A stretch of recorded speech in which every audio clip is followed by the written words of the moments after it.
දැන් පෞගේ අවස්ථාවේදී අ, දීඝනිකාය හතිපට්ඨාන සූත්‍රයේ 6 වෙනි වතාවට සාකච්ඡා කරද්දී ආනාපාන සති කමඨහනේ කොටස් දෙකක් තියෙන බව අපි පැහැදිලි කළා.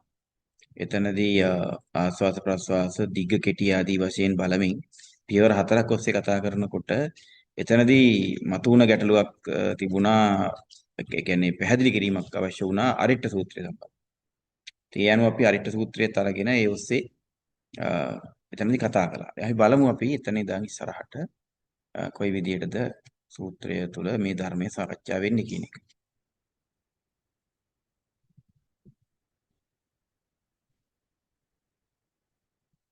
එතකොට දැන් අපිට මේ පේන්නේ අපි මේ කතා කරන සතිපට්ඨාන සූත්‍රය අපි මේ ಉದ್ದೇಶය ගොඩක් කතා කළා.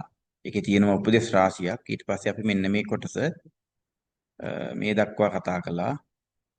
කතා කරලා අපි ඊට පස්සේ මේ උපමාව පැහැදිලි කරාද? කවුරු හරි පොඩ්ඩක් කියන්න පුළුවන්ද? මේ අර බඩු වගේ උපමාව යතු ගාන එක මේ වමකාරෝ කියන්නේ මේ ලියවන පට්ටල් කරු වගේ මේ කොටස කිව්වනේ. අර්ථ වශයෙන් කිව්වා. ඒ කිව්වා ස්වාමීන් වහන්සේ. එහෙම. ඔව්. මටත් මතකයි. ඔව් ඒ ටිකත් කිව්වා අපි. ඊට පස්සේ මේක මෙතෙන්ට උපමාව කියලා මෙන්න මෙතන ඉඳන් ඉති අජ්ජත්තං වා කොටස කී තියෙනව නේද කියන්නේ. මෙන්න මේ ටික. මේක අට කතාවත් එක්ක පැහැදිලි කළාද? එතනින් නැවතුව ස්වාමීන් වහන්සේ එදා වෙලා නැති හින්දා. ඔව් ඒක තමයි අපි එදා ඒ ටික මෙන්න මේක කතා කළා. දැන් උදාහරණයක් හැටියට මෙතන උපමාවක් දක්වන බව පැහැදිලි කරානේ. මේ ලියවන පට්ටල කරු වගේ උපමාව. එතකොට මේ මෙන්න මේකනේ උපමාව ඔය තියෙන්නේ. මම හයිලයිට් කළා. ලියවන පට්ටල කරුවා හෝ ඔහුගේ අතවැසියෙක් ලියවන පට්ටලේ වැඩ කරනකොට මේ බමකාරෝ කියලා කියන්නේ මේ ක්‍රාෆ්ට් කරනකොට මේ ක්‍රාෆ්ටින්ද මොකක්ද කියන්නේ උකට. එතකොට ඒ කරනකොට එයා දන්නවලු මේක දිගට අදින තැන කෙටියෙන් ඇදෙන තැන මොකක්ද කියලා. අන්න ඊට පස්සේදී මෙතන බුදුහාර දේශනා කරනවා ඒව මේව. අන්න හරියට ඒ වගේම වැළුවොත්. අන්න ඒ විදියට. ඒ අර මේ ක්‍රමයටම මේ ආනාපාන සතිය වඩන භික්ෂුවත් දිගයි නම් හුස්ම දිගයි කියලත් කෙටි නම් කෙටි කියලත් දැනගන්නවා. පජානාති. ඊට පස්සේදී මේ කෙටි මොකක්ද අපි කියන්නේ ඊට පස්සේ මේ සමස්ත හුස්මටම මුලැමැද අග වශයෙන් දැනෙන දකිමින් සංවේදීව සිහිය පිහිටුවා ගනිමින් ආස්වාද ප්‍රස්වාස කරනවා. ඊට පස්සේදී හුස්ම මෙහි සංසිඳීම දකිමින් ආස්වාද ප්‍රස්වාස කරනවා. ඒතර උතන කතා කළා අපි. එතකොට මෙතන ඉඳන් අපි ඔන්න අද මෙන්න මේ ටික කතා කරනවා. මේකේ ඉති අජ්ජත්තං වා කායේ කායනුපස්සී විහෙරති කියන්නේ ඉති කියන්නේ මෙතන මෙසේ කියන එක. අර නිකන් තමයි ඉංග්‍රීසි වල තියෙනනේ THUS කියලා එකක් දස් කියලා. ඒ වගේ නිකන් මෙසේ අජ්ජත්තං වා කායේ මෙතන කායේ කියලා කියන්නේ හුස්මට. දැන් හුස්ම ගැන නෙමෙයි කතා කරන්නේ. දැන් මේකේ කායේ කියනකොට ඉරියව්ව ගැන. එහෙම තියෙනවා. මෙතනදී මේ කායේ කියන්නේ ආනාපානයේ එන හුස්ම ගැන.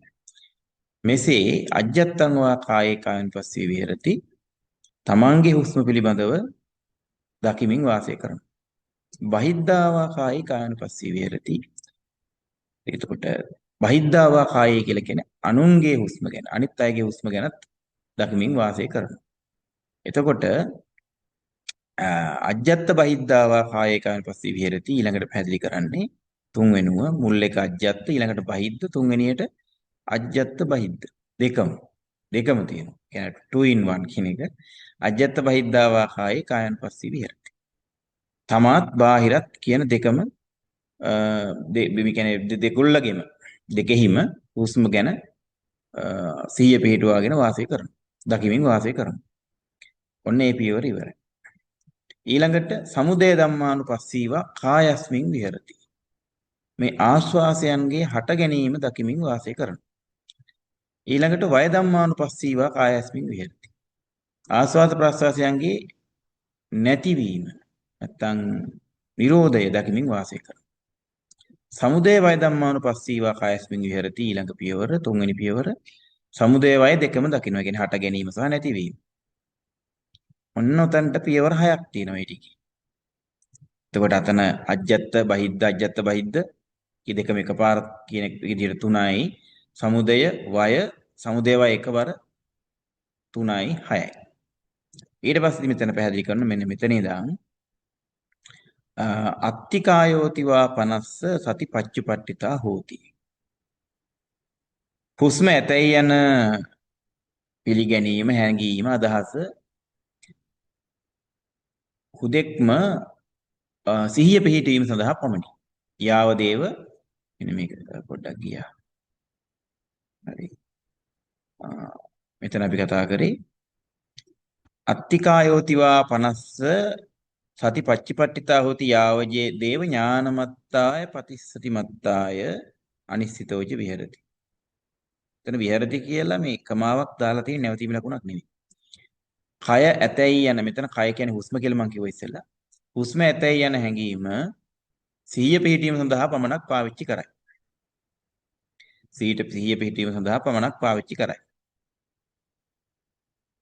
යාවදේව ඥානමත්තාය. අවබෝධ ඥානය ගොඩනැගීමට නැත්නම් ෆවුන්ඩේෂන් එකක් විදියට පදනමක් විදියට පාවිච්චි කරනවා කියන අර්ථය. යාවදේව ඥානමත්තාය පටිසතිමත්තාය. අනිශ්චිතෝච විහෙරති. ඒතර නිශ්චිතයක් කියලා කියන්නේ සාමාන්‍යයෙන් දැන් ওই සීලේ බෙදනකොට කොටස් වලට 109 ආකාරයකට බෙදනවනේ විසුද්ධි මාර්ගේ. එතනදී නිශ්චිත සීල අනිශ්චිත සීල කියන එක බෙදන්නේ අනිශ්චිත කියලා කියන්නේ තණ්හා, දිට්ඨි, මාන කියන තුන නැති කෙනෙක්ගේ හිතේ නැත්තම් යමක් ගැන ඒකට කියනවා අනිශ්චිතයි කියලා. එතකොට මේ හුස්ම ගැන තණ්හා, දිට්ඨි, මාන නැතුව තමයි දැන් වාසය කරන්නේ. ඉස්සෙල්ලා එහෙම නෙවෙයි හිටියේ. මේ තැන්වලදී තිබුණා ඒක. ඒව ඔක්කොම පහු කරන් ඇවිල්ලා දැන් මේ හුස්ම ආස්වාද ප්‍රස්වාස වල අනිත්‍ය ස්වභාවයක් දැක්කට පස්සේදී දැන් මේවා අපි මේ විදියට දැක්කේ ඥානය පිහිටුවා ගන්නට සිහිය පිහිටුවා ගන්නට විතරයි මේ මාර්ගේ එන්න විතරයි. හැබැයි දැන් එයා දකිනවා තණ්හා දිට්ඨි මාන වලින් තොරව මේ හුස්ම දිහා බලන්න. ඒ නිසා නචකින්චි ලෝකේ උපාදීයති. ලෝකේ කිසිවක් පිළිබඳව තණ්හා දිට්ඨි මාන වශයෙන් දකින්නේ නැහැ. මෙතන ලෝක කියන්නේ හුස්මෙහි කිසිවක් පිළිබඳව කිසිම තැනක් ගැන තණ්හා දිට්ඨි මාන වශයෙන් ගන්නෙ නැහැ. ඒවම් පිකෝ භික්ඛවේ භික්ඛු කායේ කායනුපස්සී විහෙරති. මෙසේත් මහණෙනි භික්ෂුව කයෙහි කායනුපස්සීව වාසය කරනවා. ඔන්න ඔක තමයි සරල අර්ථය මේකේ. දැන් අපි මේකෙම අට කතාවට යමු. එතකොට මේකෙම අට කතාවට ගියොත් අපි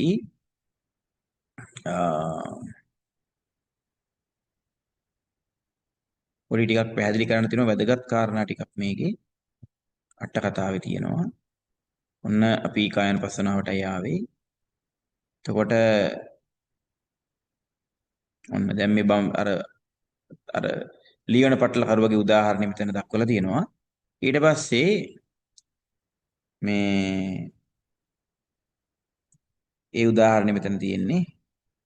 ඊට පස්සේදී මෙන්න මෙතන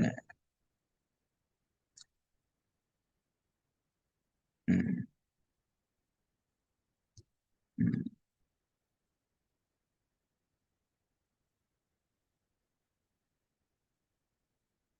ඔන්න මෙතන පැහැදිලි කිරීමක් කරනවා. දැන් අර දීගං වා අඤ්ඤන්තෝ දීගං අඤ්ඤාමිති පජානති රස්සං වා අඤ්ඤන්තෝ රස්සං අඤ්ඤාමිති පජානති කියන තැනින් පස්සේදී ඒවමේව කෝ භික්ඛවේ භික්ඛු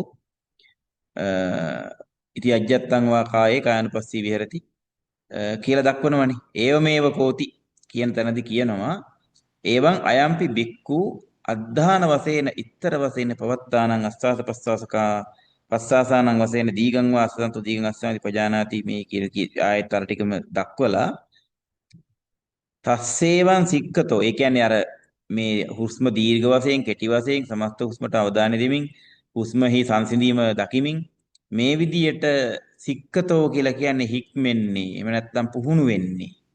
එහෙම පුහුණු වෙනකොට කාටද මේ පුහුණු වෙනකොට අර ඒ භාවනා කරන කෙනාට ආනාපානසතිය වඩන කෙනාට අස්වාස ප්‍රස්වාස නිමිත්තේ චත්තාරි ඥානානි උපජ්ජති. එතකොට ධාන හතර උපදිනවා. එකක් හෝ දෙකක් හෝ හතරම හෝ උපදිනවා. එක එක කෙනා හැටියට වෙනස් වෙනවා.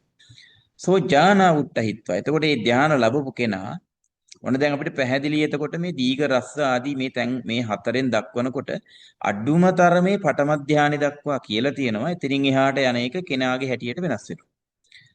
එතකොට එහෙම ඒ ලබන කෙනා සෝ ඥානා උට්ඨහිත්වා. එතකොට මේ ධානයේ වඩන එක අතහැරලා ඊට පස්සේදී අස්වාස ප්‍රස්වාසේවා පරිගන්හාති ඥානංගානි.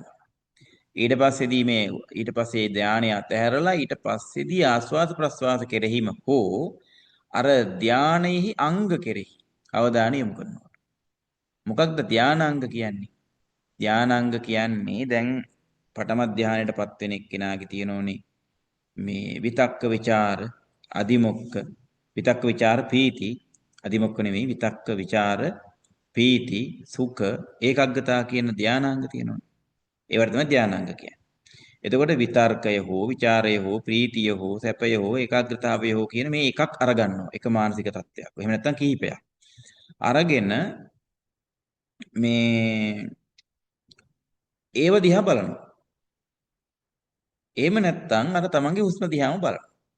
එතකොට යම් කිසි කෙනෙක් මේ ධානාංග දිහා බැලුවොතින් එයා තවත් ඉස්සරහට තව පියවර 12ක් යන හැටි ආනාපාන සති සූත්‍රය ඇතුළු අනිකුත් සූත්‍ර වල ගිරිමානන්ද සූත්‍රය ඇතුළු සූත්‍ර වල කායගත සති සූත්‍රයේ ඊළඟට මහා රාහුල වද සූත්‍රයේ මේ තැන්වල ඒ ධානාංග ඔස්සේ ආනාපාන සති ඉස්සරහට යන ආකාරය විස්තර කරලා තියෙනවා. දැන් අපි මේකේදී මේ සතිපට්ඨාන සූත්‍රයේ මෙතනදී ඒක විස්තර කරන්නේ නැති නිසා ඒ ගැන විස්තර කරන්නේ නැහැ. ඊළඟට තත්ත එහි මෙතන තත්ත කියන්නේ මෙන්න මෙතන දැන් කතා කරන්නේ අස්සාස පස්සාස කම්මිකෝ ඉමේ අස්සාස පස්සාසං කිං නිස්සිතා. දැන් ඔන්න අර ආස්වාද ප්‍රස්වාස ක්‍රියාව කරන කෙනා කම්මිකෝ කියන්නේ ක්‍රියාවලිය කරන කෙනා. තමන්ගේ ආස්වාද ප්‍රස්වාස නැත්නම් ගන්න හුස්ම පිට කරන හුස්ම කිං නිස්සිතා කුමක් පදනම් කරගෙන පවතීද? වත්තු නිස්සිතා. මෙතන වත්තු කියලා කියන්නේ ශරීරය. ඒ කියන්නේ භෞතික ශරීරය ගැන දැන් මේ කියන්නේ. එතකොට අනේක දැන් මෙතන වත්තු ඒකේ මේ වචන හරියට අපි ඇත්තටම මේ විශ්ලේෂණය කරගත යුතුයි මේව කියවනකොට. දැන් ඉස්සෙල්ලා කාය කිව්වා හුස්මට දැන් මෙතන වත්තු කියනවා ශරීරෙට. එතකොට වත්තු නාම කරජ කාය. කරජ කාය කියලා දක්වන්නේ මේ අපි ආහාර නොබව කිරීම ආදියෙන් හැදිලා තියෙන ශරීරෙට. රළු සිරුරට. කරජ කායෝ නාම චත්තාරි මහා භූතානි උපාදා රූපං චේති එවං රූපං පරිගන්හාති. එතකොට මේ ආස්වාස ප්‍රාස්වාස රඳා පවතින්නේ මේ හතර මහා ධාතුන්ගෙන් හැදිච්ච ශරීරය තුලයි කියලා ඔන්න ඊට පස්සේ ආ රූපය අරමුණු කරනවලු. රූපස්කන්ධය අරමුණු කරනවා. තතෝ තදාරම්මනේ එතනින් පස්සේදී ඒ රූපය අරමුණු කරන කෙනා පස්ස පංචමකේ නාමන්ති. එතකොට මේ තතෝ තදාරම්මනේ පස්ස පංචමකේ නාමන්ති. ඒ ශරීරය අරමුණු කරගෙන ස්පර්ශයේ පස්වෙනි කොට පවතින නාම ධර්ම පවතින බව දැනගන්න. අන්න එක ටිකක් ගැඹුරු කාරණයක්. ඒ කියන්නේ මේකේ මෙතන නැහැ. ඒක වෙනම තැනකින් හොයන්න ඕනේ. එතකොට දැන් කොහොමද ආවේ? දැන් ඔන්න ආස්වාද ප්‍රස්වාස ක්‍රියාවලිය කරන කෙනා දකිනවා මේ ආස්වාද ප්‍රස්වාස වත්තු නිශ්චිතයි කියලා. වත්තු කියන්නේ මොකක්ද කියලා පැහැදිලි කරනවා. වත්තු නාම කරජකාය. ඒ කියන්නේ අපේ භෞතික ශරීරය. කරජකාය කියලා කියන්නේ හතර මහා ධාතුන්ගෙන් හැදිච්ච එකක්. එහෙම නැත්නම් ඒක මහා භූත රූප සහ ඒ මහා භූත රූප නිසා පෙනෙන්න තියෙන රූප වල එකතුවක්. එතකොට ඒ ශරීරය අරමුණු කරගෙන ස්පර්ශයේ පස්වෙනි කොට ඇති නාම ධර්ම ටිකක් උපදිනවා. ඒ කියන්නේ නාම ධර්ම පහක් උපදිනවා. දැන් අපි සාමාන්‍යයෙන් කියන්නේ මේ වේදනා සංඥා සංකාර විඥාන කියලානේ. මෙතන කියන්නේ ස්පර්ශයේ පස්වෙනි කොට ඇති නාම ධර්ම පහක් ගැන. ඒ තමයි පස්ස වේදනා සංඥා චේතනා චිත්ත කියන නාම ධර්ම පහ. පස්ස වේදනා සංඥා චේතනා චිත්ත. පස්ස කියලා කියන්නේ අරමුණක් ග්‍රහණය වෙන තැන. ඊට පස්සේදී ඒක විඳින එක වේදනා, හඳුනගන්න එක සංඥා. ඊට පස්සේදී යම්කිසි ක්‍රියාවකට යෙදෙන්නට අවශ්‍ය කරන සිතිවිලි වලට කියන චේතනා. හිතවිලි යොදලා යමක් කරනකොට කියනවා චිත්ත කියලා. එතකොට ඔන්න ඔය පහ තමයි ස්පර්ශයේ පස්වෙනි කොට ඇති නාම ධර්ම පහ කියන්නේ. එතකොට මෙන්න මේ කය අරමුණු කරගෙන ඔය පස්ස වේදනා සංඥා චේතනා චිත්ත කියන නාම ධර්ම උපදින බව මෙයා තේරුම් ගන්නවා. ඒවං නාම රූපම් පරිග්ගහිත්වා. මේ විදිහට නාමයි රූපයි. දැන් රූප අපි පැහැදිලි කරා මෙතන. නාම පැහැදිලි කරා මෙතන. පස්ස පංචමකේ නාම කියලා. මෙහෙම නාමයි රූපයි අරමුණු කරගෙන විමසලා බලලා ඒ වගේ ප්‍රත්‍ය බලනකොට මේවා කුමක් පදනම් කරගෙනද මේ පවතින්නේ කියනකොට අවිජ්ජාදී පටිච්චසමුප්පාදං දිස්වා. ඔන්න එතකොට අර ආපහු මේ පටිච්චසමුප්පාදේ අනුගත වෙනවා. කොහොමද? අවිද්‍යා පත්‍ය සංඛාරා ආදී වශයෙන් දකින්න. ඊට පස්සේ මේ අවිද්‍යාදිය නිසා තමයි මේ ශරීරයත් එහෙම නැත්නම් ඒ ශරීරය පදනම් කරගෙන මේ පස්ස වේදනා සංඥා චේතනා චිත්ත කියන ධර්මයන් පවතින්නේ අවිද්‍යාව නිසා කියලා ඒ තැනත්තාට දකින්න හම්බ වෙනවා. එතකොට පච්චය පච්චුප්පන්න ධම්ම මත්ත මේ වේතං. එතකොට පච්චය පච්චුප්පන්න ධම්ම. පච්චය කියන්නේ මොකද්ද? දැන් මෙතනට අනුව පච්චය කියන්නේ අර කිව්ව සතර මහා ධාතුයි ඒකෙන් හැදිච්ච ශරීරයයි ඊට පස්සේදී පස්ස වේදනා සංඥා චේතනා චිත්ත කියන මේ ධර්ම ටිකයි. එතකොට පච්චය වෙනවා. ඒක පච්චුප්පන්න වෙනවා. එතකොට ඒකෙට පච්චය වෙන්නේ අවිද්‍යාව. ඒතර අවිද්‍යා ප්‍රත්‍යයෙන් මේ කියන පස්ස වේදනා සංඥා චේතනා චිත්ත කියන නාම ධර්මත් ඒ වගේම සතර මහා ධාතුන් කියන මේවත් අපිට පේන්න තියෙනවා. ඉස්මතු වෙනවා. ඒ හැරුණකොට අඤ්ඤෝ වෙනත් ඒ හැරුණකොට අඤ්ඤෝ අනෙකුත් සත්තෝවා පුද්ගලෝවා නත්තිති විතින්න කංකෝ සප්පච්චේ නාම රූපේ තිලක්කනං ආරෝපෙත්තා විපස්සනං වඩ්ඩෙන්තු අනුක්කමන රහත්තම් පාපුණාති. ඔන්න අරහත් ඵලයටපත් වෙන තැන කියන. එතකොට කොහොමද මෙතන මේ කයකුත් කය පදනම් කරගෙන පවතින අරමුණු කරගෙන ඇති වෙන පස්ස වේදනා සංඥා චේතනා චිත්ත කියන නාම ධර්ම පහකුත් තමයි පේන්න තියෙන්නේ අපිට. ඒක පච්චුප්පන්න එහෙම නැත්නම් ප්‍රත්‍යයන් නිසා හටගත් එක. ඒකට ප්‍රත්‍ය ඇති මේ උනේ මොකක්ද? අවිද්‍යාව. එහෙමනම් අවිද්‍යාවත් ඒකෙන් ඉපදිච්ච ඔය කියන නාම රූපත් කියන කාරණා ටික තමයි පේන්න තියෙන්නේ. ඒ හැරුණුකොට වෙනත් අපි හිතන જાතියේ සතෙකු හෝ පුද්ගලයෙකු කියලා විශේෂයෙන් අපිට පාලනය කරගත හැකි, හඳුනාගත හැකි. එහෙම නැත්නම් අපිට වසඟ කළ හැකි තත්වයක් නෙවෙයි මෙතන පවතින්නේ කියලා සම්පූර්ණයෙන්ම කාංකා විතරණය කරනවා. නැත්නම් විතින්න කාංකෝ. කාංකා විතරණ විසුද්ධිය මේ කියන්නේ. ඊට පස්සේ එතනිනුත් එතරට ගිහිල්ලා සප්පච්චේ නාම රූපේ ප්‍රත්‍ය සහිත නාම රූප. සප්පච්චේ කියන්නේ ප්‍රත්‍ය සහිත නාම රූපේ. අපි දැන් නාම රූප විතර පෙන්වන්නේ උඩ. ඒවා ගැනත් මොනවද? ඒ නාම රූප කයත් නැත්නම් රූපත් නාමත් ගැන තිලක්කනං ආරෝපෙත්තා විපස්සනං වඩ්ඩෙන්තෝ. ඒ දෙකෙහිම තියෙන අනිච්ච දුක්ඛ අනාත්ත කියන ලක්ෂණ තුන.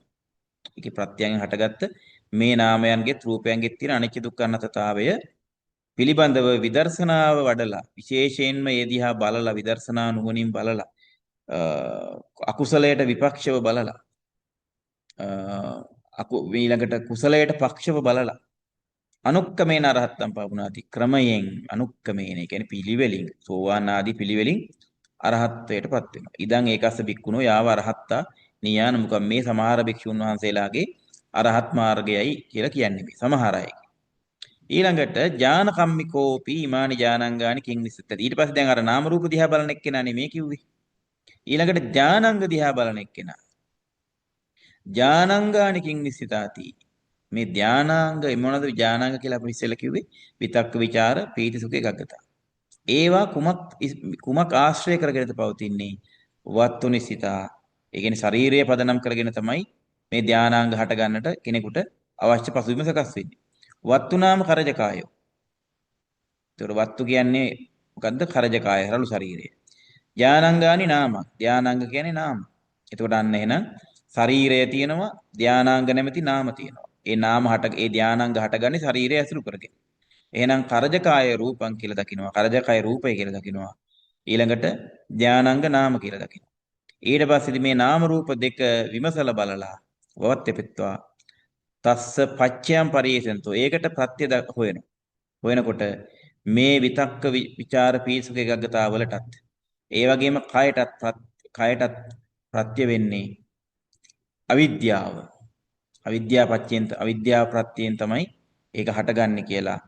පච්චේ පච්චුප්පන්න ධම්ම මත්ත මේ වේතං. ඒ කියන්නේ හේතු සහ ඵල පමණයි මෙතන තියෙන්නේ. මොනවද හේතු? අවිද්‍යාව, ඵල කය සහ මේ ධානාංග. මේ විදිහට දැකලා ඒ ධානාංග කෙරෙහිත් අනිච්ච දුක්ඛ අනාත්ම සංඥා වඩලා මේ තුල සත්‍යයක් පුද්ගලයෙක් කියලා දෙයක් නැහැ. ඒ ධර්මතා ටිකක් විතරයි තියෙන්නේ කියලා අර කිව්ව විදිහටම තමයි කියන්නේ. ඊට පස්සේ ආ විපස්සනං වඩෙත්වා අනුක්කමෙන රහත්තම් පපුනාති. ඉදිමේකස බික්කුණෝ යාව රහත්තා නියානුක. ඔන්න ඒ විදිහට මේ තවත් කෙනෙකුගේ අරහත් ඵලයට මාවතයි. ඒතකොට මේ පළවෙනි එක්කෙනා පඤ්ඤා විමුක්ත, මේ දෙවෙනි එක්කෙනා උබතෝ භාව විමුක්ත කියලා අපිට නිකම් දැන් මේ පේන හැටියට කියනවා. ඉති අජ්ජත්තං වාති එවං දැන් ඔන්න ওই විදියට දැන් ඒ විදියට තමයි යන්නේ ඉස්සරලා. එතකොට මේ මාර්ගය පෙන්වන්නේ මේ දෙගොල්ලක් ඉන්නෝ දෙවිදියකට යන කියලා. සමහරු නාම රූප විතරක් දිහා බලලා යනවා. සමහරු ඒ කියන්නේ කය දිහාම බලලා ඉවරලා මේ නාම රූප දිහා බලනවා. ඊට පස්සේදී ධානාංග දිහා බලලා සමහර කෙනෙක් බලනවා. ඉස්සරහට. එතකොට ඒ යන කෙනා මෙන්න මෙහෙම තමයි පහු කරන්නේ පිළිවෙල. කොහොමද? අජ්ජත්තං වා. එතකොට තමන්ගේ ශරීරය තුල ක්‍රියාත්මක වෙන සූක්ෂම තුල ක්‍රියාත්මක වෙන මේ ස්වරූපෙම දකිනවා. බහිද්දා කියන්නේ අනුන්ගේ. ඊට පස්සේදී අජ්ජත්ත බහිද්දා කියන්නේ කාලේන අත්තනෝ කාලේන පරස්ස. වේලාවකට තමන්ගේ වේලාවකට අනුන්ගේ. ඒ විදිහට. ඒතේනස පගුණ කම්මට්ටානං අට්ඨපෙත්වා අපරාපරං සංචරණ කාලෝ කතිතෝ. අට කතාවේදී පැහැදිලි කරන්නේ මේ අජ්ජත්ත බහිද්දා කියන එක මෙතනදී මේ දේශනා කරන්නේ බුදුහාමුදුරුවෝ අර තමන් එදිනෙදා ප්‍රගුණ කරන කමඨහන වඩන්නේ නැතුව පිණ්ඩපාතේ වඩිනකොට කොහේ හරි ගමනක් යනකොට අන්න ඒ වගේ තැන්වලදී මේ වගේ තමන් සහ අනුන් කියන දෙපිරිසම වෙඩින් විට මාරුවෙන් මාරුවට ඒ දෙකම දිහා බලනවයි කියන එක. බලලා ඒ පිළිබඳව මේ කියන අනිච්ච සංඥාව, දුක්ඛ සංඥා, අනාත්ම සංඥා තමයි වඩන්නේ. ඇත්තටම කිව්වොත්. එතකොට සමුදය ධම්මානුපස්සී කියලා කියන්නේ මෙතන උපමාවකුත් දක්වලා තියෙනවා. කම්මාරස්ස කියන්නේ කම්මල්කාරයෙක්. බස්තංච කියන්නේ මෙතන මේ බස්ත කියලා වචනයක් තියෙනවා. බස්තංච කියන්නේ මයින්හම. මයින්හම කියලා එකක් තියෙනවා. ඊළඟට ගග්ගරනාලෙන් කියන්නේ හුලං එන නලය. සජ්ජංච වායාමම් පටිච්ච. එතන තියෙනවනේ උත්සාහයක් අර ලණුවෙන් අදිනවනේ. ඇද්දාම හුලං එනවා. බටයක් දිගේ. ඇවිල්ලා මයින්හමෙන් වාතය ඇවිල්ලා රත් වෙනවා. ගින්න පත්තු වෙනවා. එතකොට එහෙම අදිනකොට හුලඟ එහෙට මෙහෙට සැරිසරනවා. අපරාපරං සංචරති. මයින්හමක. ඒවං බික්කුණෝ කරජකායංච නාසපුටංච චිත්තංච පටිච්ච අස්සාස පස්සාස කායෝ අපරාපරං සංචරති. අන්න අර මයින්හම ක්‍රියාත්මක වෙන විදියට මේ ශරීරයේ සිතයි කයයි හුස්ම ගමන් කරන ඒ නාලයයි එක්ක මේ සියල්ලම ක්‍රියාත්මක වෙනවා කියන එක දකිනවා. එතකොට මේක කායට ගලපලා බලලා ඒ අනුව මේ හුස්මේ හට ගන්න හැටිත් මේක පවතින හැටිත් නැති වෙන හැටිත් කියන ඔය තුන දකින්න හැටි තමයි මෙතන පැහැදිලි කරන්නේ. මෙන්න මේ ටිකේ මේ කොටසේ. එතනදීත් පැහැදිලි කරනවා අත්ති කායවතිවා 50ාති කායෝ වාත්ති න සත්තෝ න පුද්ගලෝ න ඉත්ති න පුරිසෝ න අත්තාන අනත්තනියන් ආහම් මම නමම න කෝචින කස්සචිතියමෙස ප්‍රතිපච්චපට්ඨතාව. එතකොට දැන් ඔන්න මෙතන ඉතාම වැදගත් දාර්ශනික ඓතිහාසික දාර්ශනික කාරණයක් තමයි මේ කියන්නේ. මේක සම්බන්ධව වසර 2000ක් විතර සංවාද තියෙන දැනට මේ කාරණේ සම්බන්ධව. මොකක්ද මේ කය ඇතයි යන හැඟීම පවතින්නේ මේ සත්වයක් පුද්ගලයෙක් කියලා එකක් නෙමෙයි දකින්නේ මේ අර කියන විදිහට නාම රූප විතරයි දකින්නේ තියෙනමයි කියලා. නාම රූප පවතී. සත්වයක් පුද්ගලයෙක් නෙදකි කියලා. දැන් මෙන්න මේකට ඔය මහායානයේ හදපු පිරිස් අදින් අවුරුදු 1500කට 800කට වගේ කලින් චෝදනාවක් ඇති කරනවා මහරහතන් වහන්සේලාට පුද්ගල නෛරාත්ම්‍ය විතරයි නැති වෙන්නේ ධර්ම නෛරාත්ම්‍ය නැති වෙන්නේ නැහැ කියලා. දැන් මෙන්න මේ කියන්නේ පුද්ගල නෛරාත්ම්‍ය කියන්නේ. ඇයි මේ මොකද්ද පුද්ගල නෛරාත්ම්‍ය කියන්නේ? නෛරාත්ම්‍ය කියලා කියන්නේ non self කියන එක. මේ සාමාන්‍ය ඉංග්‍රීසියෙන් කියනකොට නමුත් non self එකක් නෙවෙයි නෛරාත්ම්‍ය කියන්නේ. එතකොට මේ න සත්වෝ න පුද්ගලෝ. ඒ කියන්නේ පුද්ගලයෙක් සත්වයක් ඉන්නවා කියන පිළිගැනීම රහතන් වහන්සේට නැති වෙනවය. කවුද කියන්නේ? මහායානය කියන්නේ. චෝදනාවක් කරන්නේ සත්වයක් පුද්ගලයෙක් නැතයි කියන අවබෝධය රහතන් වහන්සේ ගොඩනගනවා. ඒ කියන්නේ පුද්ගල නෛරාත්ම්‍ය කියන එක ගොඩනගනවා. හැබැයි ඒ උනාට ධර්ම නෛරාත්ම්‍ය කියන එක නැති වෙන්නේ නැතේ. මොකද හේතුව මේ නාම රූප තියෙනවයි කියලා දකින්න හින්දා. මෙතන මේ කියනවා නාම රූප පවතී කියලා. දකින්නමයි කියලා. එතකොට අන්න ඒක නිසා ධර්ම නෛරාත්ම්‍ය නැති වෙන්නේ නැtei ධර්ම නෛරාත්ම්‍ය තියෙනකන් අවිද්‍යාව නැති වෙන්නේ නැtei ඒ නිසා තණ්හාව නැති කරන්න පුළුවන් යේ පුද්ගල නෛරාත්ම්‍ය නැති කරපුවාම හැබැයි ධර්ම නෛරාත්ම්‍ය නැති කරනකන් අවිද්‍යාව නැති වෙන්නේ නැtei කියලා ඒගොල්ලෝ චෝදනා කරනවා. නමුත් මේ සූත්‍රයේත් මේ අට කතාවෙත් බලනකොට අපිට හොඳටම පේනවා ධර්ම නෛරාත්ම්‍යයි කියලා මහායානාය කියන යමක් වේද ඒකත් නැති කරන බව මෙතනින් පේනවා. මේක පැහැදිලි කරන්නම්. එතකොට යාව ජේවාති පයෝජන පරිච්ඡේද වවත්තාන පන මේතා. ඉදං උත්තං හෝති. ඒ කියන්නේ මේ යාව දේව කියන වචනයෙන් අදහස් කළා කියලා කියන්නේ මේ කමඨහන වඩන්න ප්‍රයෝජනයක් පිණිස.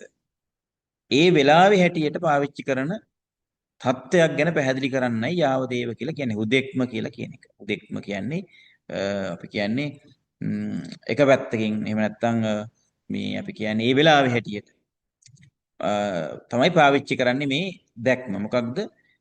යාසා සති පච්චපට්ඨිතා හොති සාන අඤ්ඤ දත්තාය. අතකෝ යාව දේව ඥානමත්තාය. පරාපරං උත්තරුත්තරී ඥාන පමානත්තාය. චේව සති පමානත්තාය. සති සම්පජඤ්ඤාණං උඩ්ඩත්තායාති අත්තු. එතකොට මෙතනදී මේ සිහිය පාවිච්චි කරලා අය නාම රූප ගැන, කය ගැන, හුස්ම ගැන මේවා ඇතයි කියන හැඟීම ආදිය බලලා තියෙන්නේ ඒවා මේ හොයලා තියෙන්නේ මොකටද මේ උපරිම ඥාන ලබා ගන්න. උඩින් ඥාන වලට යන්න. හැබැයි දැන් ඔන්න ඊට පස්සේදී අනිශ්චිතෝච විහෙරති තණ්හා නිස්සේ දිට්ඨි නිස්සයානං වශයෙන් අනිශ්චිතෝච විහෙරති. තණ්හා දිට්ඨි මාන. ඒතකොට තණ්හා දිට්ඨි මාන කියනකොට දිට්ඨි නිශ්චිත නැති කරනවා. ඒ දිට්ඨි නිශ්චය කියන්නේ අවිද්‍යාව. එතකොට නචකින්චි ලෝකේ උපාදීයති. ලෝකේ කිසිවක් උපාදාන කරගන්නේ. මොකද්ද මේ කිංචි කියන්නේ ලෝකස්මින් කිංචි රූපං වා වේදනා සංඥා සංකාර විඥාන ඒ කියන කිසිවක්. දැන් අතන කියන්නේ රූප වේදනා සංඥා සංකාර විඥාන ගැන ඒවා තියෙනවා කියලා දකින්නයි කියලා. හැබැයි ඊට පස්සේ පැහැදිලි කරනවා නචකින්චි ලෝකේ උපහාදීයති කියන එකේදී රූප වේදනා සංඥා සංකාර විඥාන පවා මේ තමාගේ වශයෙන් හෝ තමාට අයිති දෙයක් වශයෙන් හෝ තමාට වසඟ කළ හැකි දෙයක් වශයෙන් තමන්ට පාලනය කරන්න පුළුවන් දෙයක් වශයෙන් එහෙම දකින්නේ අයම් මේ අත්තාව අත්ත්‍රියං වාති නගන්හාති. ගන්නෙ නෑ. අල්ලගන්නේ නෑ ඒව. ඒවම්පි උපරින් අත්තං උපාදාය සම්පින්නත්තෝ. හරි. ඊට පස්සේ ඒක මේ සූත්‍රයේ පැහැදිලි කිරීම ගැන ඒවම්පි කිව්වේ මොකද කියලා මේ කියන්නේ. ඒකට හේතුව තවත් ඒවා තියෙන හින්දා මේ විදියටත් දකින්න පුළුවන් කියන්නයි ඒවම්පි කිව්වේ. එතකොට හරි. මෙන්න මෙතන වැදගත් කතාවක් තියෙනවා. එතකොට මෙන්න මේ ටිකෙන් අපි පැහැදිලි කළේ මේ ඉතිහාසය තුළ අවුරුදු 1800ක් තිස්සේ තියෙන දර්ශනවාද දෙකක සංගඨනය මොකක්ද තේරවාද භික්ෂුන් වහන්සේලාට මහායාන දාර්ශනිකයන් විසින් නගපු චෝදනාවක් තමයි රහතන් වහන්සේ පුද්ගල නෛරාත්ම්‍ය නැති කරන බව හැබෑවක්ය. ඒ නිසා උන්වහන්සේට මේ තෘෂ්ණාව නැතිය ඒකත් හැබෑවක්ය. හැබැයි ධර්ම නෛරාත්ම්‍ය නැති කළා නැtei ධර්ම නෛරාත්ම්‍යයක් නැtei. එහෙම නැත්නම් ධර්මයන් පිළිබඳ ආත්ම සංඥාවක් තියෙන අය. එහෙම නැත්නම් නාම රූප පිළිබඳව මේ ආත්ම සංඥාවක් තියෙන අය. ඒ නිසා රහතන් වහන්සේට අවිද්‍යාව මුළුමනින් නැති වෙන්නේ නැtei ටිකක් හරි ඉතුරු වෙනවයි කියලා කියනවා. නමුත් මෙන්න මේ අපි මේ highlight කියලා තියෙන කොටසේදී නචකින්චි ලෝකේ උපාදීයති යාවදේව ඥානමත්තය ප්‍රතිසතිමත්තය නචකින්චි ලෝකේ උපාදීයති කියන කොටසේදී පැහැදිලි කරනවා මේ නාම රූප සම්බන්ධවත් මේ ආත්ම සංඥාවක් තියාගන්නේ නැති කරනවා කියලා කියන්නේ ධර්ම නෛරාත්ම්‍ය. මොන ධර්ම නෛරාත්ම්‍ය තියෙනවා මෙන්න මේ කොටසේ. මම මේක highlight කරන්නම්. මෙන්න මේ කොටසෙන් පැහැදිලි කරන ධර්ම නෛරාත්ම්‍ය උපදවා ගන්න හැටි ඒ වගේම සූත්‍රය තුළ මේක ඊටාම කෙටියෙන් පේලි 3-4කින් කියලා තියෙනවා. ඔන්න ඊට පස්සේ චතුරාර්ය සත්‍ය පැහැදිලි කරනවා මේ කමඨහන ඇතුළේ චතුරාර්ය සත්‍ය. මේ කමඨහනේ தත්ත මේ කමඨහනේදී අස්වාස ප්‍රස්වාස පරිග්‍රහිකා සති දුක්ඛ සත්‍ය. ඒතර ආස්වාස ප්‍රස්වාස පිළිබඳව ඒවා පරිහරණය කිරීම පිළිබඳව සිහිය පිහිටවනකොට කය යථා ස්වභාවය ආදී දකින්න ඒක දුක්ඛ සත්‍ය. ඊළඟට තස සමුත්ථාපිතා පුරිම තණ්හා සමුදය සත්‍ය. එතකොට මේ හුස්ම ආදී දේවල් පිළිබඳව පවතින, කය පිළිබඳව පවතින තණ්හාවක් වෙනවා නම් ඒක තමයි සමුදය සත්‍ය. ඊළඟට උබින්නම් අප්පවත්ති නිරෝධ සත්‍යං. එතකොට මේ කය පිළිබඳව තණ්හාවත්, ඒ පිළිබඳව ග්‍රහණයත්, ඒ සියල්ල මතහැරීම තමයි නිරෝධ සත්‍ය කියලා කියන්නේ. ඊළඟට මේ දුක කියන එක දැන ගැනීමත්, සමුදය අතහැරීමත්, එහෙම නැත්නම් මේ තණ්හාව අතහැරීමත්, නිරෝධය අරමුණු කිරීමත්, නැත්නම් නිවන අරමුණු කිරීමත් කියන මේ තුන තමයි මාර්ග සත්‍ය වෙන්නේ. එතකොට මෙහෙම චතුරාර්ය සත්‍ය වර්ධනය කරන මේ යෝගාචරය නිවන කරා පැමිණෙනවා. මෙන්න මේ විදිහට ආස්වාද ප්‍රස්වාස වලින් පටන් ගන්න මේ භික්ෂුව අරහත් ඵලයෙන් නතර වෙනවා කියන එක මෙන්න මෙතනින් පැහැදිලි කරනවා. ඒතර ඔන්නතර දැන් අර හුස්ම වලින් පටන් ගත්තට මෙන්න මෙච්චර බොහොම සංකීර්ණ පියවර ටිකක් මේ චූටි කොටස් ටිකේ අර පියවර 6 7, ඒ කියන්නේ පියවර 6 7 කිව්වේ මෙන්න මෙතන මේ කියන මෙන්න මේ ටිකේ අපි මේ කියන ඉති අජ්ජත්තං වා කායේ කායනුපස්සී කියන තැන ඉඳන් මෙන්න මේ දක්වා මෙන්න මේ කොටස තමයි අපි උදේ පැහැදිලි කරේ. ඒක ඊටාම කෙටියෙන් මේ පැහැදිලි කරේ. ඒතර ඔන්න ඔය විදිහට දක්වලා තිබෙනවා. එතකොට අද අපි ඔන්න කායානුපස්සනා සතිපට්ඨානෙහි ආනාපාන පබ්බය නැත්නම් ආනාපාන සතිය කියන කොටස සම්පූර්ණයෙන්ම පැහැදිලි කරලා අවසන් කරනවා. අපිට දැන් ඊළඟට ඉරියාපත පබ්බයට තමයි ඊළඟ දවසේ සාකච්ඡා කරන්න තිබෙන්නේ. අද මේ 46 වෙනි සාකච්ඡා වාරය සතිපට්ඨාන සූත්‍රයේහි 7 වෙනි සාකච්ඡා වාරය තුලදී කායानुපස්සනාව අද ඔන්න අපි ආනාපාන සතියේ අවසන් වෙන තැනටම සාකච්ඡා කළා. යම් කිසි ගැටලුවක් තියෙනවා නම් විමසන්න මේ වෙලාව.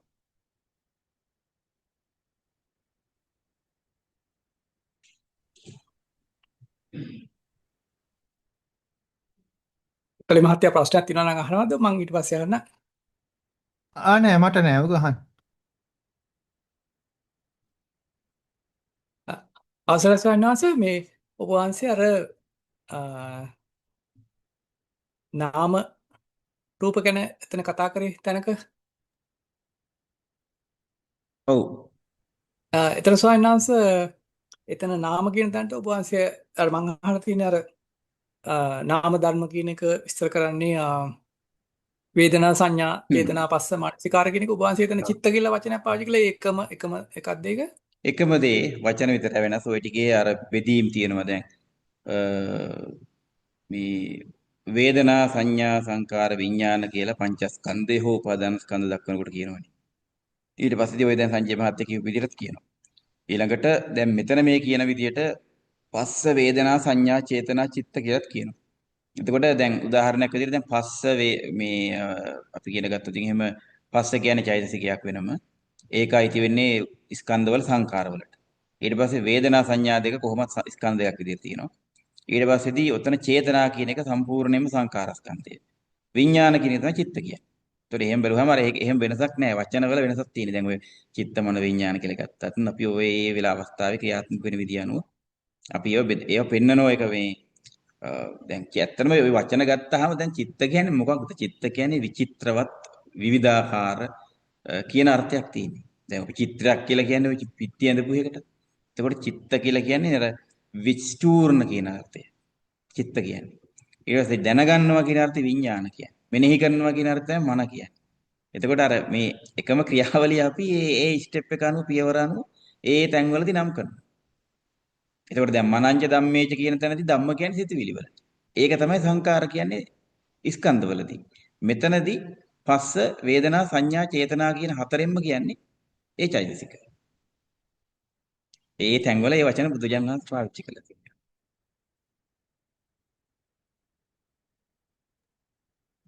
එහෙම ස්වාමීන් වහන්සේ එතන ස්වාමීන් වහන්සේ අපි අර ඉතින් මහා නිදාන සූත්‍රයේදී කොහොමද අපි කතා කරනවා නේද? එතන අර වාසිය කියපු හින්දා අර නාමකායේ පටික සම්පස්සයෙන් තොරව රූපකායේ අධිවචන සම්පස්සය පනවන්න බෑ කියලා. ස්ක්‍රීන් ෂෙයා කරා මම. ආවගේ මහා නිදාන. ඒක සන්නස්ස මම නිකන් ඇහුවේ මේ එතන අර පස්සේ කියන තැන අර නාමකායේ පටික සම්පස්සයෙන් තොරව රූපකායේ අධිවචන සම්පස්සයක් පනවන්න බෑ කියලා එතන ඔය පස්ස කියන තැන එතනත් මේ කතා වෙනවා කියන එක. ඔය පොඩක් බලන්න ඕන හරියට මේ මට මතක නෑ නංජි මහත්තයා ඒක මතක ඔව් සවනස් ඒක ටිකක් ගැඹුරු තැනක් ඕක මහා නිදාන සූත්‍රය හරි දිගයි. දිග මම මේ ගත්තෙත් ඒකයි මේක අපිට දැන් ටිකක් මේ වෙලාවේදී පෙරලා ගන්න බැරි වෙයි. ඕනේ සවනස්. ඔව් ඒක හරියටම බලන්න නැතුව ඒක මොකද්ද මේ වචනේ බලන්න ඕනේ ඊළඟට අට කතාවටත් යන්න ඕනේ ඒකේ. එමයි සවනස්. එතන ඇත්තට අර මහා නිදාන සූත්‍රය කියන්නේ එතන අර ගොඩක් අර මේ නිවනට මේ තියෙන නිදානයක් කියන තැන. ඔව් ඒක තමයි. පටිච්චසමුප්පාදෙම විග්‍රහ කරන්නේ විවිධ ස්වරූප වලින් පටිච්චසමුප්පාද විග්‍රහ කරන බුදුහාරෝ පටිච්චසමුප්පාද විග්‍රහ කරපු ක්‍රම හතරක් තියෙනවා. ඒ මහා නිදාන සූත්‍රයේ එක ක්‍රමයකට විග්‍රහ කරනවා. එහෙමයි. ඒතර සන්නහස ඔබ වහන්සේ දැන් අර අන්තිමට ඇවිල්ලා එතන අර මේ චතුරාර්ය සත්‍යයත් එතන රත්තාවනේ සන්නහස. එතකොට එතනදී අර දුක සත්‍ය කියලා කිව්වේ මේ ආස්වාස ප්‍රාස්වාස ගැන අවබෝධයක් කියන එකද? නෑ ඒ කය දිහා මේ ඊට පස්සේ අපි කිව්වම ආස්වාස දිහා ඊට පස්සේදී මේ නාම රූප දිහා බලනකොට එතන පේන්නේ දුක්ඛ සත්‍ය. ඊට පස්සේදී ඒක හටගන්නේ මොකක් නිසාද? තණ්හාව ඊළඟට ඒ හුස්ම ගැන තියෙන අපිට යම් කිසි තණ්හාවක් තියෙනවා නම් ආසාවක් තියෙනවා නම් දැන් උදාහරණයක් විදිහට ධානයක් ලබනකොට වුණත් එතන රූප රාගයක් තියෙනවනේ. එතකොට එතන තණ්හාවක් තියෙන්නේ. එතකොට ඒක තමයි සමුදය. එතකොට දැන් උදාහරණයක් විදිහට දැන් ඔය තියෙනවනේ මේ නිරාමිස දුක්ඛ කියලා හේකුත් වේදනානුපස්සනාවේදී දක්වලා. ඒ කියන්නේ දැන් අපි ධ්‍යානයක් ලබන්න උත්සාහ කරනකොට නොලැබෙන කොටත් ඒක දුකයි. ඊට පස්සේදී ලැබිච්ච එක පිරිහෙද්දිත් දුකයි.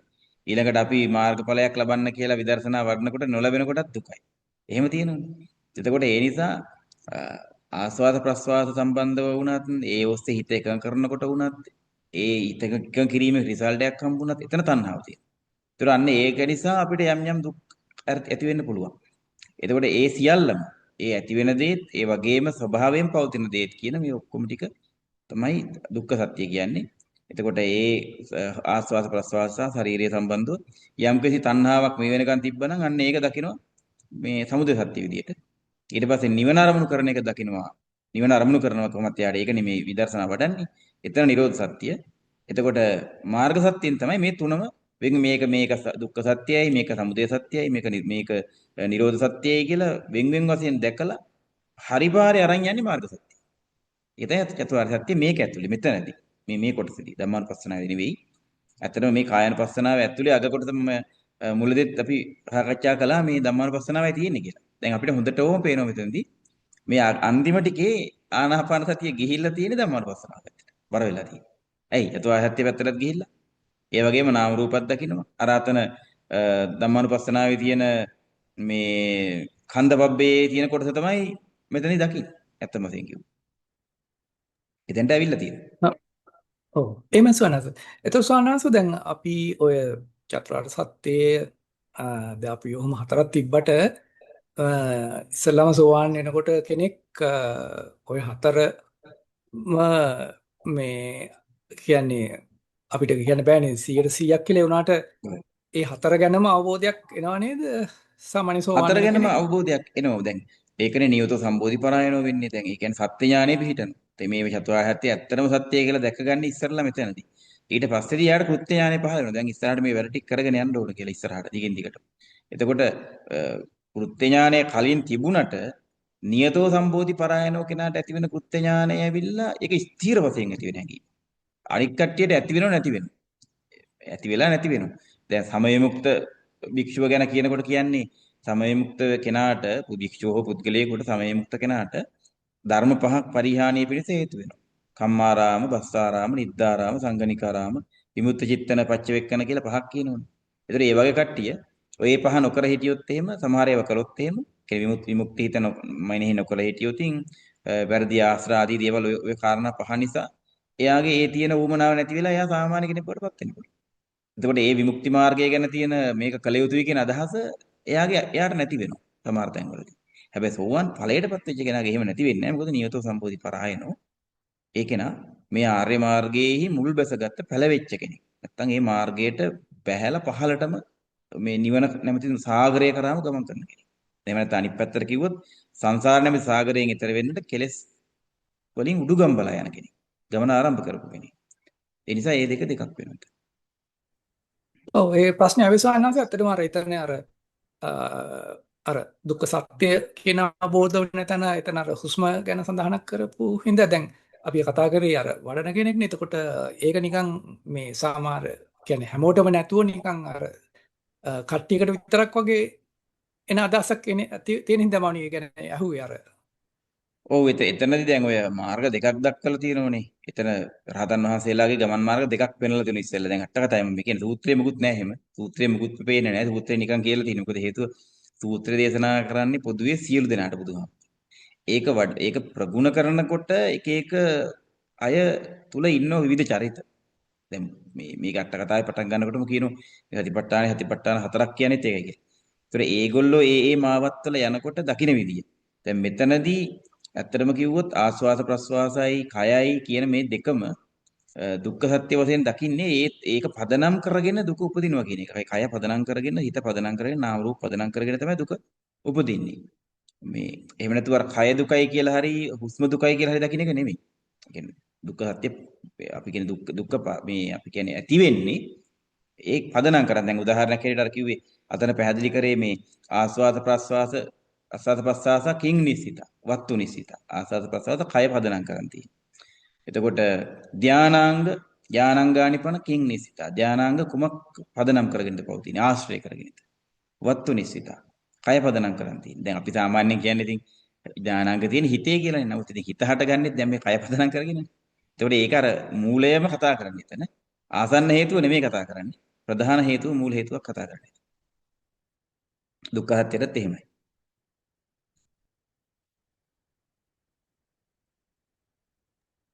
එතනදී ස්වාමීන් වහන්සේ තව එකක් මට මතක් වුණේ දැන් හ්ම්. අර මේ අජ්ජත් බහිද්ද ඒකට ඉස්සෙල්ලා ස්වාමීන් වහන්සේ මම අජ්ජත් බහිද්ද එක අහන්නම් උතර ස්වාමීන් වහන්සේ දැන් අපි කතා කරපු ඒ තැන මේ අ, අ, දැන් අපි කතා කර හිටියේ අර මේ චතුරාර්ය සත්‍ය අර දුක්ඛ සත්‍ය එන එකනේ දුක්ඛ සත්‍ය එතන කතාවනේ එතන සාහනංශ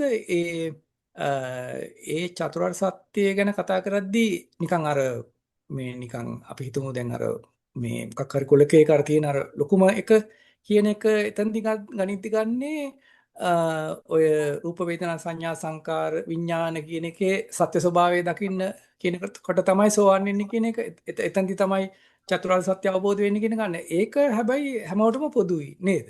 ඔව්. එතන ඒ තැන ඉඳන් අරහත් ඵලය දක්වාම නියානමුකම් කියලා කියන්නේ. ඒ කියන්නේ පමුණුවන පාර මාවත.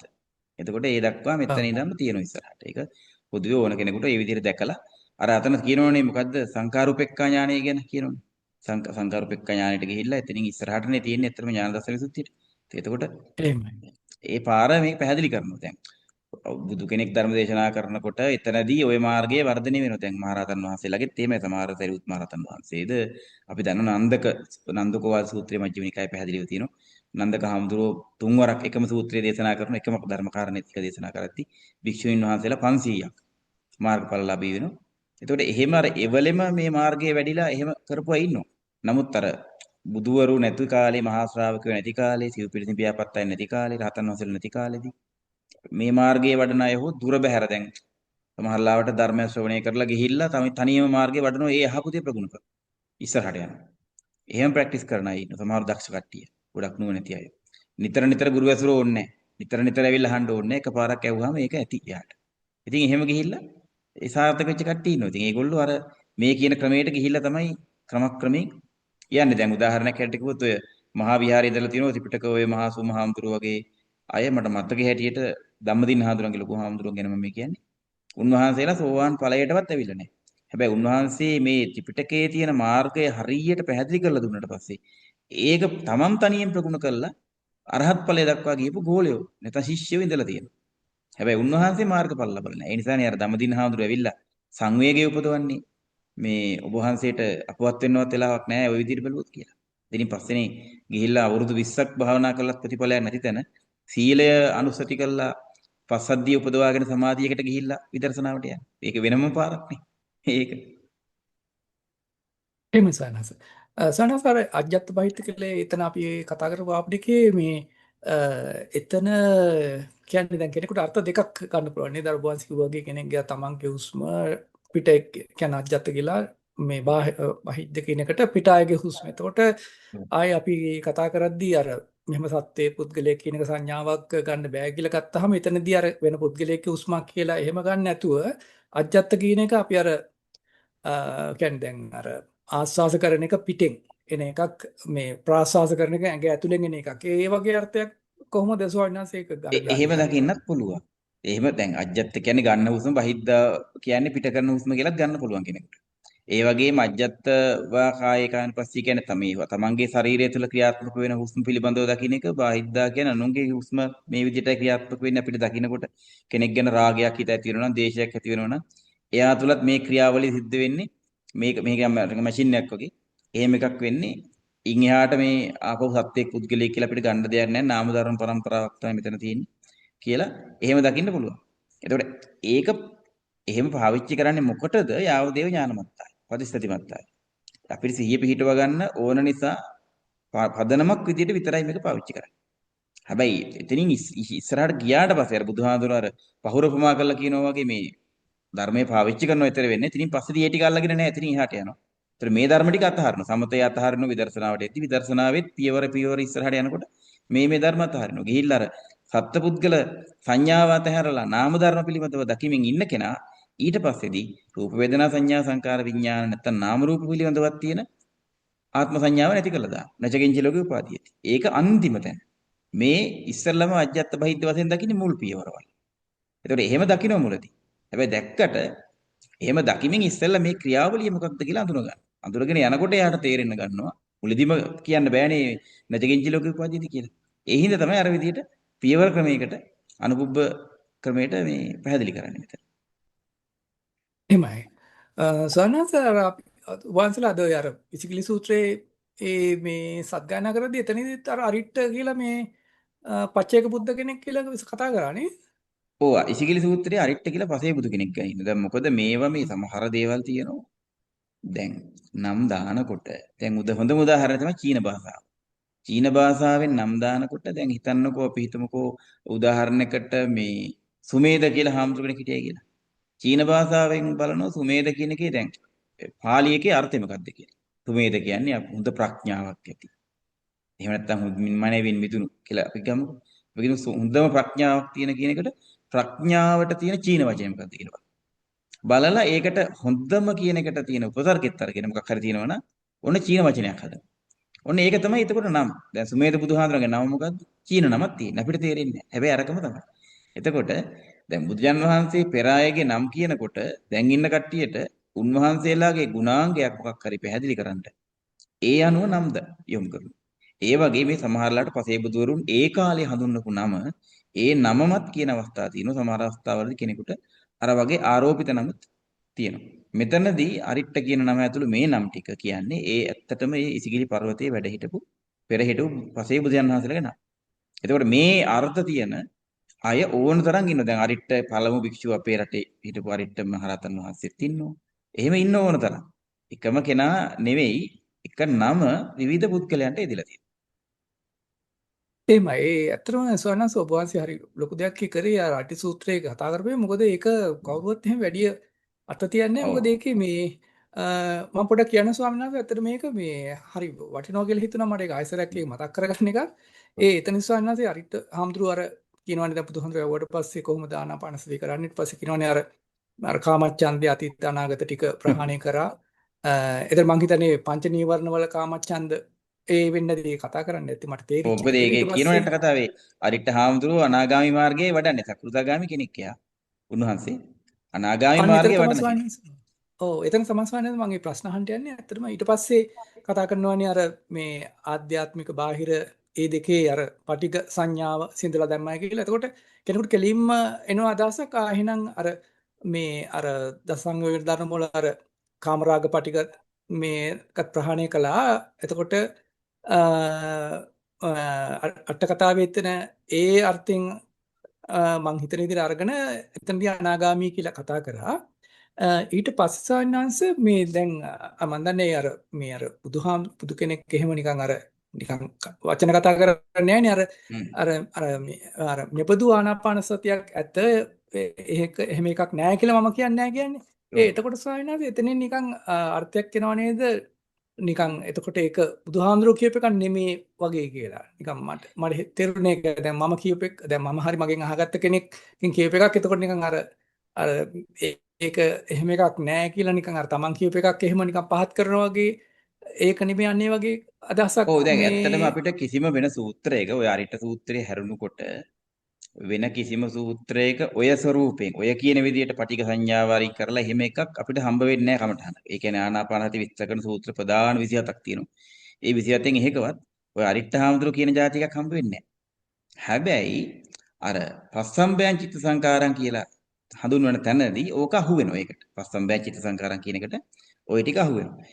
ඒක වෙනස්. දැන් අරිට්ඨ අරමයි කිව්වේ දැන් බුදුහාඳුර ධර්ම දේශනා කරාට පස්සේ මේක පුහුණු කරන් යනකොට ඒ අයට අහුවෙච්ච මාර්ග. දැන් උදාහරණයක් හැටියට දැන් ලංකාවේ තිබිච්ච ගතපච්චාගත වෘත්තිය කියන එක බුදුහාමුදුරු දේශනා කරපු එකක් නෙවෙයි ඒක.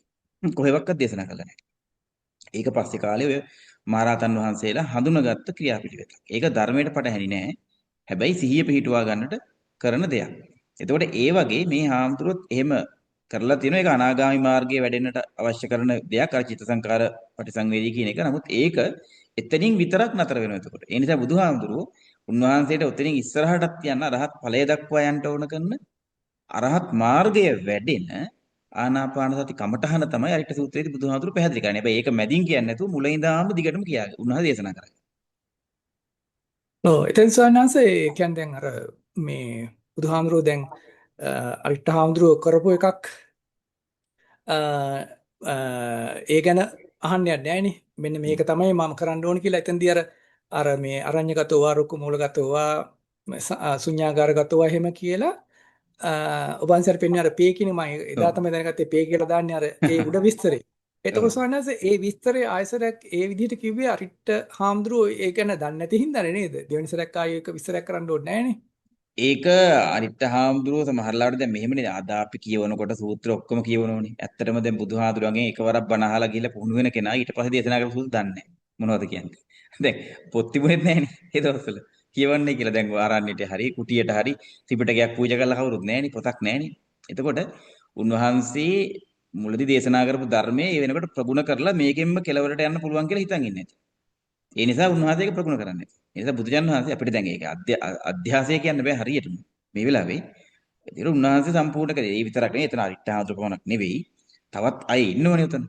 ඒ අයටත් ප්‍රයෝජන පිණිස මේ වගේ මාර්ගයක ආපහු ගිහිල්ලා එතන විතරක් නතර වෙනවා නම් කෙනෙක් ඒකේ නතර වෙන්නේ නැතුව ඉස්සරහට යන අනිත් අයටත් ආදර්ශයක් පිණිස. සමහර දැන් අරිට්ඨාඳුරෝ ඔය උක බුදුහාඳුරන්ට කියන්නේ නැත්තේ උතනට ඇවිල්ලා තව හාඳුරලටත් කියලා ඇතිනේ ඕක මම නම් මෙන්න මෙහෙම එකක් වඩන්න ආනාපාන සතිය කියලා. සාමාන්‍ය කියනෝනේ එහෙම කෙනෙක් ඉන්නකොට. ඒ අයගෙත් දැන ගැනීම පිණිස බුදුන් වහන්සේ මෙතනදී දේශනා කරන්නේ නැති. ඉතින් අරිට්ඨ ඔව්. හාමුදුරුවෝ ඇත්තටම තමන් අහපු ධර්මයක ප්‍රගුණ කරන්නේ දැන් ඔය සංජය මහත්තයා අපි සතිපට්ඨාන සූත්‍රය ගත්තත් මේ ආනාපාන සති කමටහනෙත් සමහර වෙලාවට කෙනෙක් මුළු ජීවිත කාලෙම මේකේ කොටසයි ප්‍රගුණ කරන්නේ. ඒ තරම් මේක ගැඹුරුයි. මේ සතිපට්ඨාන සූත්‍රය ඔක්කොම ප්‍රගොඩන්නේ කට්ටිය නෑ එහෙම කවුරුත් එහෙම එකපාරට. ඔව්. එතකොට සවනාස අපි දැන් වාසි අර මේව ගැන අර ගොඩක් අර විශ්ලේෂණ කරන හින්දා මම අහන්නේ. එතකොට අර මේ අරිට සූත්‍රයේ විස්තරයක් කරන්නේ අරිට හාමුදුරුවෝ අනාගාමී වුණා කියලා. ඒ උනාට අට කතාවට යනකොට එහෙම අනාගාමී වුණා කියලා කියනවා. දැන් අපි අර අනාගාමි හතරවෙනි මාර්ගය වැඩුවා කියලා නෑ. කියන්නේ අනාගාමි මාර්ගය වැඩුවේ මේ ඔව් අනාගාමි ඵලයටපත් වෙන්න. පත් එතකොට වෙන්න ඒකෙන් යන්න පත් පුළුවන් වෙන්න. එතෙන්ට. ඔව්. එතකොට සවනාස ඒ බුදුහාමුදුරුවෝ කෙනෙකුට විතරයිනේ අර මෙහෙම ඵලයක් ගැන ඔව්. විස්තරයක් කතා කරන්න පුළුවන්. එතකොට අට කතාවට යනකොට ඒ කොහොමද මේ විස්තර එතනට එන්නේ? ඔව් ඒක එන්නෙත් අර අපි මුල්ම කාලේ ඔක පැහැදිලි කරා එකක් කෙටියෙන් ඔක පැහැදිලි කරේ ඇත්තටම. ඒ කියන්නේ සූත්‍ර දේශනාවල් වලින් පස්සේදී ඒ සම්බන්ධව ඇතිවෙච්ච කතිකාවත් ඒ කියන්නේ පසුබිම කතාව මහරහතන් වහන්සේලා විසින් ඒක මේ අර වාචනා මාර්ගයෙන් ඒකත් අට කතාවත් වෙනම අරන් එනවා. එතකොට ඒ ටික මේ සීහලට්ට කතාව වශයෙන් ලියලා තිබුණා. තවත් එකතු වෙලා තිබුණා පස්සේ ලංකාවේ සිද්ධි ටිකක් උදාහරණ කතා ටික එකතු වෙලා තිබුණා ඒවට. ඊට පස්සේදී පාලියට පරිවර්තනය කරනකොට අර සිංහලට කතාවල තිබිච්ච තොරතුරු තමයි ඔය ලියලා තියෙන්නේ. එතකොට ඒක ඉස්සර ඉඳන් ආපු කොටස. දැන් උදාහරණයක් විදිහට අපි දැන් වෙදකමට අදාළව බෙහෙත් තුණ්ඩුව වට්ටෝර පොතේ තියෙනවා. තිබුණාට ඒකේ ආනපානු ටික ඒක කොහොමද දැන් කොළ කඩන්න ඕන ටයිම් එක මොකද්ද? ඒ වගේ දේවල් එන්නේ පරම්පරාවෙන්. ඒ වෙද මහත්තයාගේ කට්ටියගේ ප්‍රැක්ටිස් එකෙන් තමයි ඒගොල්ලෝ දන්නේ. ඒක පොතේ ලියන්නේ නැහැ සාමාන්‍යයෙන්. අර ඒක ඒ වගේ එකක්. මම කියන්නේ ඒකම නෙමෙයි. ඒ විදිහට තමයි අර ටික එන්නේ. එහෙමයි. ඒක සවනාස ඇත්තටම මේ අර අන්තිමට මම ඇත්තටම අර තව තැනක බැලුවා මේ එතකොට යටි සූත්‍රයේම අපේ ත්‍රිපිටකේ තියෙන ඒ පොත් වංශයේම තැනක තිබ්බේ මේ එතන සවනස අර අරඤ්‍යගතෝ ආරුක්ක මුලගතෝ වම් කතාව කියලා අර මේ පේ කියන තැනින් නවත්තලා ඊට පස්සේ එතන හරි වචනයක් පාවිච්චි කරන සවනස අර පටිගස්සානුපස්සී විහෙරති පටිනිස්සග්ගාන කියන පස්සේ. ඔව්. පටිඝානුපස්සී කියලා. ඒ එතන සවනස මම සිංහල තේරුම බැලුවා එතන තියෙන්නේ නෝන මොකද නිවන අනුව දක්නාසුළු ප්‍රසවාස කරන්නේ මේ කියලා. එතකොට ඔව්. ඒක එහෙම කියන්න ඇත්තේ නිවන අපි කියන්නේ අර මේ අපේ මේ ශාසනයේ තියෙන භාවනාව ඒක අර විවේක නිශ්චිත විරාග නිශ්චිත නිරෝග නිශ්චිත ඔස්සග්ග පරිණාමී කියන එකට සම්බන්ධ වචනයක් නේද එතන මොකද්ද මේ අර නිස්සග්ගානුපස්සී කියන එක භාවිතා වෙන්නේ. ඔය ඇත්තටම පටිනිස්සග්ග කියලා කියන්නේ දැන් ඔකේ අනිත් පැත්ත වචනේ සංසග්ගනේ. ඔව්. සංසග්ග කියන එකේ විරුද්ධාර්ථය පටිනිස්සග්ග. එතකොට දැන් සංසග්ග කියන්නේ ඇටච් වෙනවා කියන එක. එතකොට නන් ඇටච් වෙනවා කියන එක ගැන අර යමකට බැඳි අර අතන අර කියන්නේ නැචකින්චලෝගේ උපාධියද කියලා. ඒකම ඔව්. මේ වෙන වචනකින් මේ කියලා තියෙන්නේ. එතකොට අන්න ඒ විදිහට ආස්වාද ප්‍රසවාස දිහා බලන එක තමයි පටිනිස්සග්ග කියන්නේ. මට ඇත්තට එතන මට තේරිච්ච විදිය මේ කියන්නේ දැන් අරිට හාමුදුරුවෝ එහෙම කියන්නේ මාර්ගඵලයක්වත් ලැබිලා තිබෙන්නේ නැහැ. අය වුණාට අර නිවන ගැන මුලින්ම දැනගන්නේ සෝවාන් වෙනාට පස්සේනේ. එතකොට අර ඒ වගේ මේ නිවන දක්නාසුලුව මේක ප්‍රාසාද කරන්න කියන එක බුදුහාමුදුරුවෝ කිව්වා කියලා මට හිතුනේ. ඔව් ඒක අර කියනවා දැන් ඊට කලින් තව පියවර තියෙනවනේ ඒක මේ අපි හිතමු 16ක් තියෙනවා 16න් හාමුදුරුවෝ අරිට්ඨ හාමුදුරුවෝ එතන කතා කරන්නේ දෙකක් ගැන. නැත්නම් එකක් ගැන චිත්ත සංකාර පරිසංවේදී වගේ මට හරියට මතක නැහැ. ඒ වගේ තැනක් ගැන. ඒතකොට බුදුහාමුදුරුවෝ මුල්ල සිට අගටම අනුපස්සනා හතරම නියෝජනය වෙන පරිදි ධම්මානුපස්සනාවේ පියවර හතරක් ගැන කියන්නේ. හැබැයි අරිට්ඨ හාමුදුරුවෝ අතන කතා කරන එක ඒක ධම්මානුපස්සනාවේ කියන අර විරාගානුපස්සී, නිරෝධානුපස්සී, අනිච්චා ඒ වගේ ඒ ටික නෙමෙයි මෙතන. එතකොට ඒ නිසා උන්වහන්සේ අර අරහත් ඵලයට යන්න ඕන කොටස තමයි එතනදී පැහැදිලි කරන්නේ. උන්වහන්සේට. මොකද අතනදී අර එයා නවතින්නේ අරහත් මේ මොකද්ද අපි කියන්නේ අනාගාමී ඵලයෙන්නේ. ඒ නිසා බුදුහායන් වහන්සේට අවශ්‍ය වුණා උන්වහන්සේට දැන් එයා හොඳ කෙනෙක් හොඳට මාර්ගය යන කෙනෙක් ඉස්සරහා ටිකක් පෙන්වන්න ඉතින් එහාට. එහෙමයි. ඒක හරි වටින තැන ස්වාමීන් වහන්සේ අර මේ නිවන අනුව මේ අනුපස්සනාව කරනවා කියන එක ඔව්. මේ අර මොකද්ද අර විවේක නිශ්චිත ඔස්සග පරිණාමි කියන එක තමයි ගොඩක් වෙලාට ඉලිප්පෙන්නේ එතෙන්දී නේද? ඔව්. එතන පරිණාම කියන්නේ පත් කරන කියන එකනේ. ඔස්සග්ග පරිණාමී. ඒ කියන්නේ නිවන කරා පමුණුවන. ඒ එතනට පරිණාමය වෙන. අපි කිව්වොත් නැමෙන. එහෙමයි. ඊට නැමුණු. එතකොට මුල ඉඳන් එන ඒවා ටික පියවර 16කින් අපි 16ක කතා කරේ නැහැ මේකේ. අද මේකේ අපි අවසන් කරපු කමඨහනේ 16ක් නෑ පියවර. මම මේ කියන්නේ අනිකුත් ආනාපානසති විස්තර කරන තැන්වල අපි අරිට සූත්‍රයේ දැක්කා ඒක. ඒ තැන්වලදී පෙන්වන පියවර 16ක් තියෙනවා. 16න් 13, 14, 15, 16 කියන පියවර හතර විතරයි ඍජුවම නිවන කරා නැමිච්ච කොටස් ටික. ඊටු ටික තියෙන්නේ ඊට පල්ලෙහා ඒවා ටික. එතකොට ගිහිල්ලා පියවර ක්‍රමයටනේ මේක. එකපාර අර 13න් උඩට යන්න බෑ කෙනෙකුට. 15 ඉඳන් ඇවිල්ලා පඩිපෙළ ටික ඊට පස්සේ තමයි 13 වෙනි එකට නැගෙන්නේ. අන්න එතනට යන්නේ. එහෙම. ඒක තමයි. ඒක වගේම සවන්නත් අර තියෙන්නේ අර ගතව තියෙන අර ඒතං සන්තං ඒතං පණීතං යදිදං සබ්බ සංකාර සමතෝ සබ්බූපති පටිනිස්සග්ගෝ ඔව්. තණ්හක් විරාගෝ නිරෝධෝ නිබ්බානන්ති කියන එක එතන හරි ගැලවෙලා නේද? ඒක හරි ඔව්. ලස්සනයි ඒක. ඔව්. පටිනිස්සග්ග කියන්නේ එතනත් ඒ අර්ථය. පටිනිස්සග්ග. එහෙමයි. ප්‍රතිනිස්සර්ග. ප්‍රති කියන එක විරුද්ධ. විරුද්ධයි. එතකොට නී කියන එකෙන් අර්ථය වැඩි දියුණු කරලා සග්ග. එතකොට අර කියන්නේ අපි යමකට බැඳෙනවා නම් ඒක මුළුමනින්ම මුලිනු පුටා කට්ටිය කියන්නේ අප්‍රූට්ස් මොකද්ද කියන්නේ කොට කියන්නේ මුලිනු පුටා දැමීම. මුලිනු පුටා දැමීම කියන එක තමයි පටිනිස්සග්ග කියන්නේ. ඒකයි මුලිනු පුටා දාන්නේ මොකක්ද අර සංසග්ග වෙන එක. අයින් වෙන එක. එහෙමයි. එහෙනම් ගොඩක් පින්සෝනාන්ස මේ අරිට්ඨ සූත්‍රය ගැන ඉදා අපිට වැඩි මට ඒක අහන්න බැරුණා ටිකක් වෙලාව ටිකක් ගියා වගේ හින්දා දැන් හරි හරි. ඒ ටිකත් ඇහුවා දැන් බොහොම පින්සෝනාන්ස විස්තර දැන් කළාට. දැන් තෙරුවන් සරණයි ස්වාමීන් වහන්සේ.